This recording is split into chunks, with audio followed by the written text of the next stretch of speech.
parentes do Vorcaro, ligados ao Grupo Master, e depois, agora, ele está julgando um processo do Grupo Master. Ninguém está falando de Constituição aí, acho que é bem evidente, qualquer pessoa é capaz de entender que isso é um conflito de interesses. Quem é que vai confiar num ministro que teve, do qual a família recebeu o dinheiro da família do Vorcaro? Como é que você vai julgar alguém assim? Né? Ninguém está discutindo se o ministro pode ser fazendeiro ou não, se o ministro pode receber dividendo de empresa ou não. Ninguém está falando isso. Rapaz, o Lula não faz ideia do que ele vai ter que enfrentar esse ano. Eu sabia que tinha uma estratégia na nossa turma da CPMI e do INSS. Eles estavam deixando as bombas mais cabulosas justamente para esse ano, afinal de contas é ano eleitoral. A rejeição do Lula está decolando astronomicamente. Depois dessa sessão de hoje, eu tenho certeza que ela vai aumentar muito mais. Olá pessoal, sejam bem-vindos. O meu nome é Bruno. Se você gosta e apoia o nosso conteúdo, então deixa o seu like e inscreva-se no canal.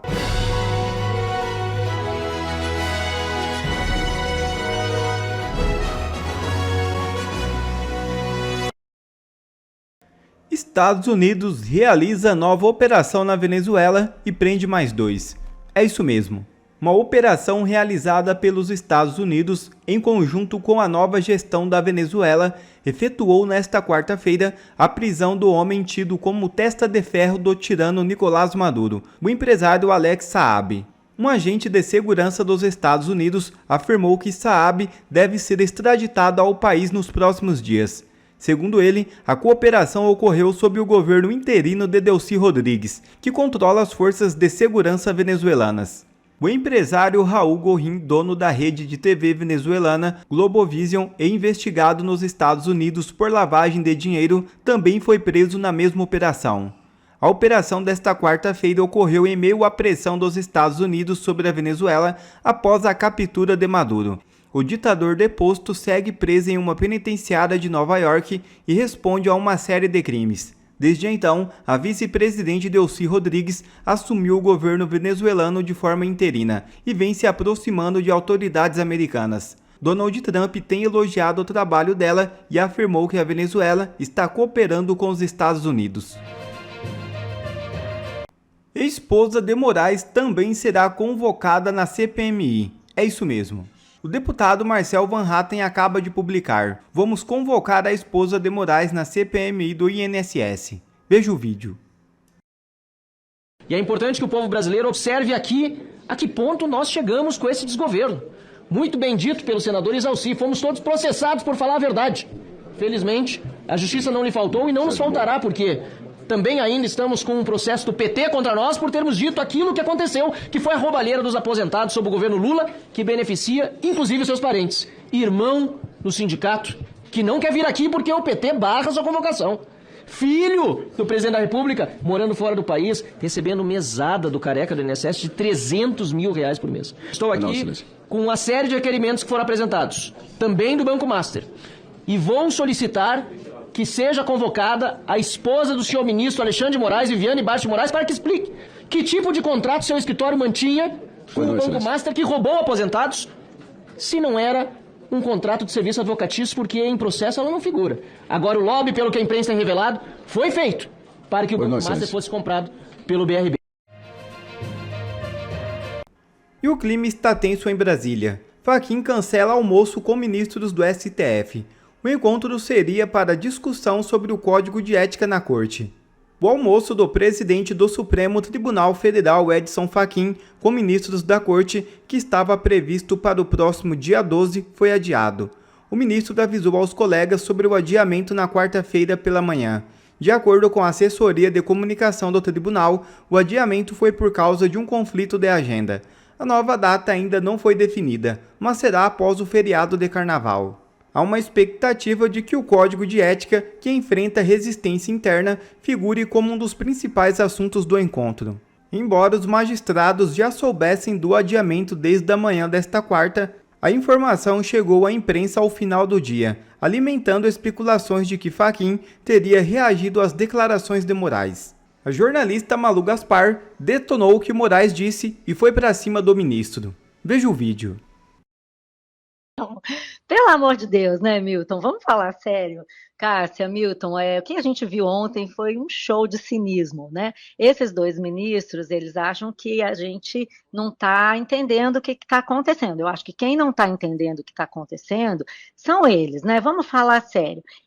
O que o ministro Alexandre de Moraes fez ontem? Ele aproveitou uma discussão sobre restrições aos ministros, a magistrados para dar opiniões políticas, que é alguma coisa super correta, o juiz não tem que ficar se metendo em política partidária, para mandar os recados dele e colocar as coisas no mesmo patamar. Primeiro ele diz que os ministros não podem fazer política partidária e depois diz, não, nós já estamos muito cerceados, os juízes estão vocês reclamam que os juízes estão numa bolha, mas ficam criticando o Supremo.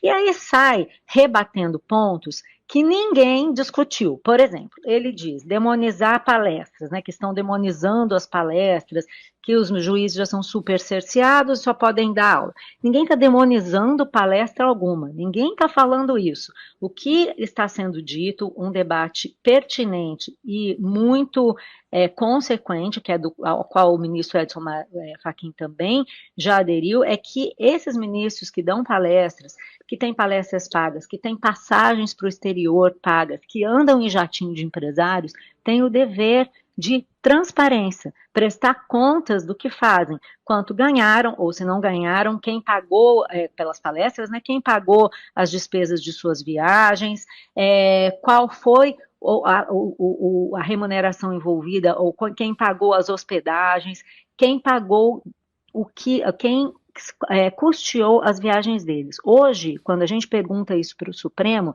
a resposta é um grande silêncio. É um desprezo pelo dever constitucional, já que o ministro Alexandre de Moraes gosta tanto de falar em Constituição, é um desprezo pelo dever constitucional de dar transparência. O ministro pode ser o ministro mais poderoso do Brasil, mas ele ainda é um servidor público.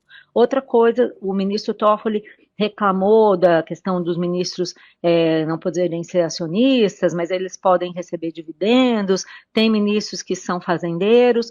Tudo bem, ninguém também está discutindo isso. A questão é bem concreta. O que está se falando agora, o que está se discutindo agora é que a família dele vendeu uma parte de um resort para parentes do grupo do Vorcaro, parentes do Vorcaro, ligados ao Grupo Master, e depois, agora, ele está julgando um processo do Grupo Master. Ninguém está falando de Constituição aí, acho que é bem evidente, qualquer pessoa é capaz de entender que isso é um conflito de interesses. Quem é que vai confiar num ministro que teve, do qual a família recebeu o dinheiro da família do Vorcaro? Como é que você vai julgar alguém assim? Né? Ninguém está discutindo se o ministro pode ser fazendeiro ou não, se o ministro pode receber dividendo de empresa ou não, ninguém está falando isso. Eles estão fazendo, eles estão tentando desviar a discussão. Outra coisa, outro exemplo disso, Alexandre de Moraes disse ontem que é desonesto falar que o Supremo permitiu julgar parentes. Não é isso o que se diz, e eles sabem muito bem. O que se diz é o seguinte, que a gente conta para o nosso ouvinte, leitor aqui, e que é verdade, é que o Supremo, por 7-4, liberou os juízes de todo o país de julgar casos em que atuam escritórios onde estão os seus parentes. Então, quer dizer, se a mulher do ministro Alexandre de Moraes não estiver numa causa, mas o escritório dela estiver, ele pode julgar. Foi isso que os ministros permitiram e é isso que a gente fala.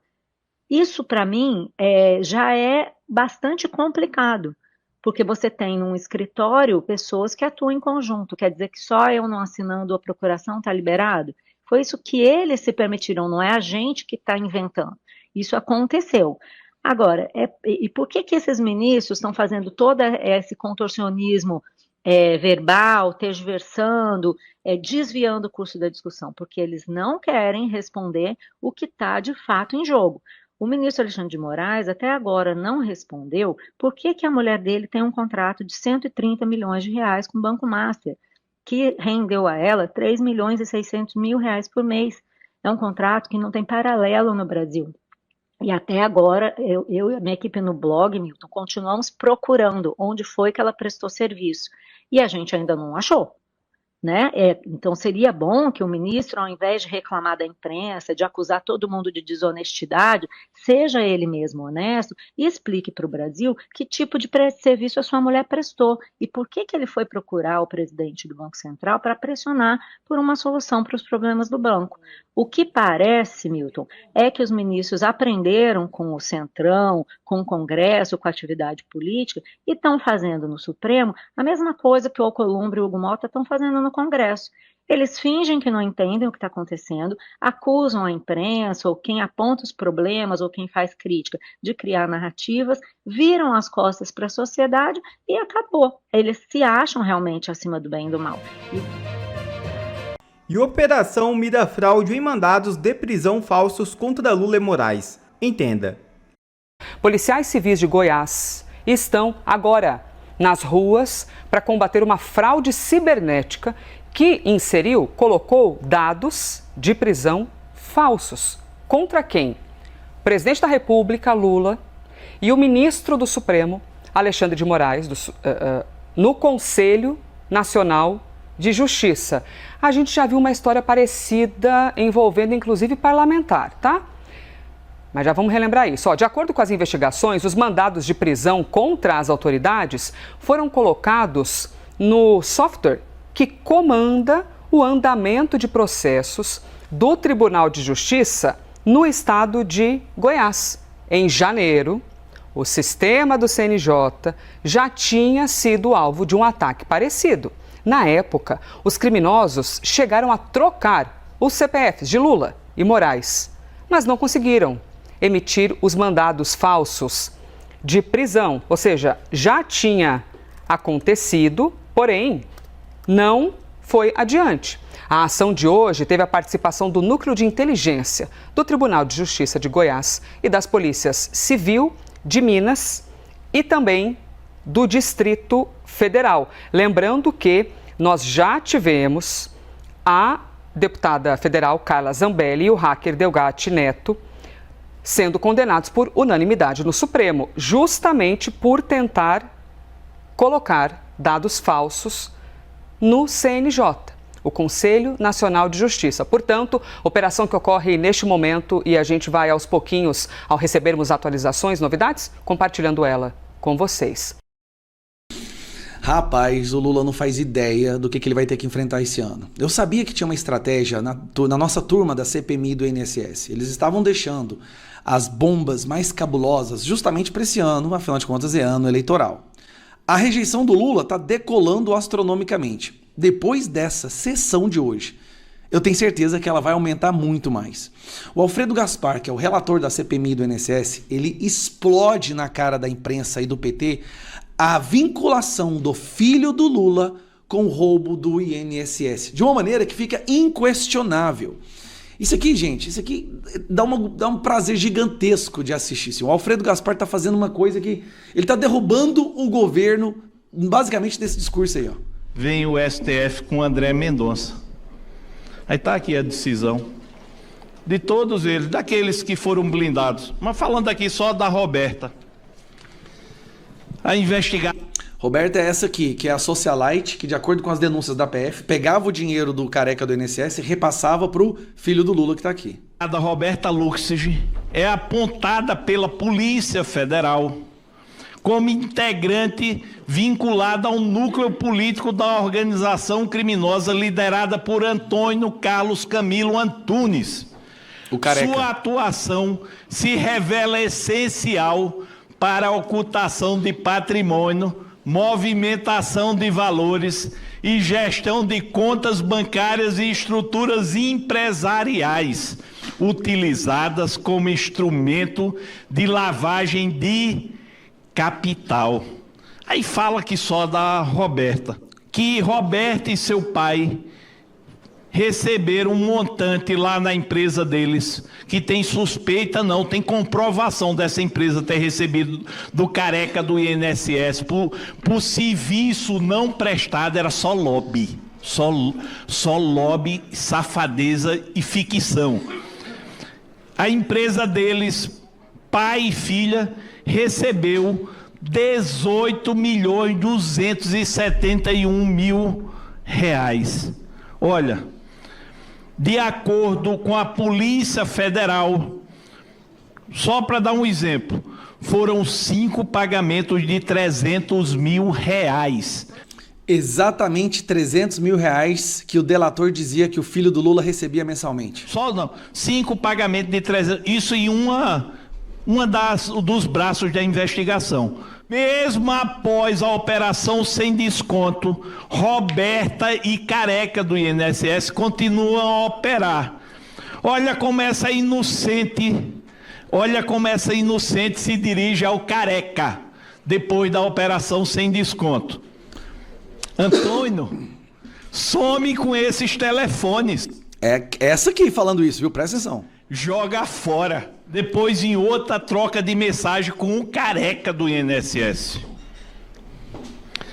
Antônio, para você saber, acharam um envelope com o nome de nosso amigo no dia da busca e apreensão.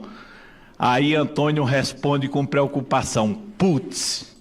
O nosso amigo é o filho do cara. Sabe quem que é o nosso amigo que ela se refere? Ao Lulinha. Calma que tem mais. Aí vem o filho do Lulinha. É narrativa? Tá certo. Se é narrativa, vamos esclarecer os fatos. Agora não fui eu que falei, não. CNN, Estadão, Globo, CNN, Gazeta do Povo. Quem é esse rapaz aqui? Desde o começo das investigações, o nome dele é citado. Eu trouxe aqui na última sessão que se Lulinha não tivesse viajado com Careca do INSS para Portugal, juntinhos, eu renunciaria. E aí me taxaram de tudo que era coisa, porque eu estava mentindo. Você percebe que o Gaspar, ele tá assim, se lambuzando, ele tá adorando isso, cara. Ele tá vendo que nesse momento ele tá destruindo o governo Lula, mostrando que o filho do presidente está envolvido no esquema de roubo dos velhinhos, cara.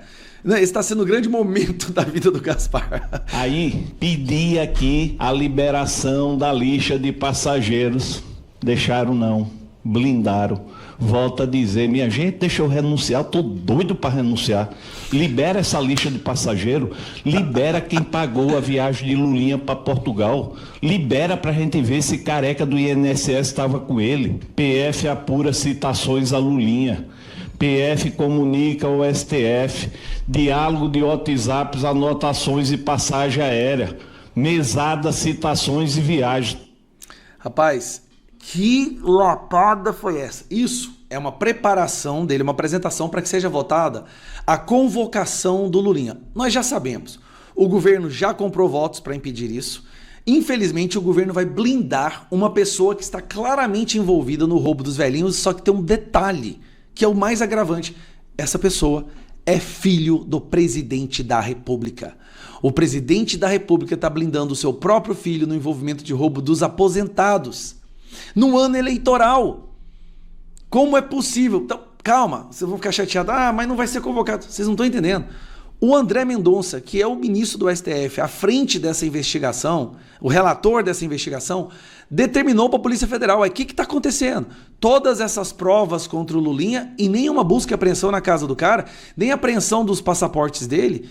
Vamos trabalhar, galera. A Polícia Federal tá com medo de ir pra cima do Lulinha, tá tendo uma briga. Obviamente tem um comando vindo lá do diretor da polícia, ou sei lá, do ministro da Justiça, para ficar longe do filho do presidente. Só que o André Mendonça tá botando pressão também. Gente, nós estamos... Olha a situação que tá se formando no horizonte desse governo. O filho do presidente envolvido no esquema de roubo dos velhinhos. E aí os governistas, petistas, defendendo o cara, botando assinatura lá no painel. Não vamos convocar. Que, meu Deus, nós chegamos... O Brasil virou um cabaré. Essa eleição agora não é uma eleição para mudança de governo, não. Você quer viver num cabaré ou você quer dar uma chance pro país?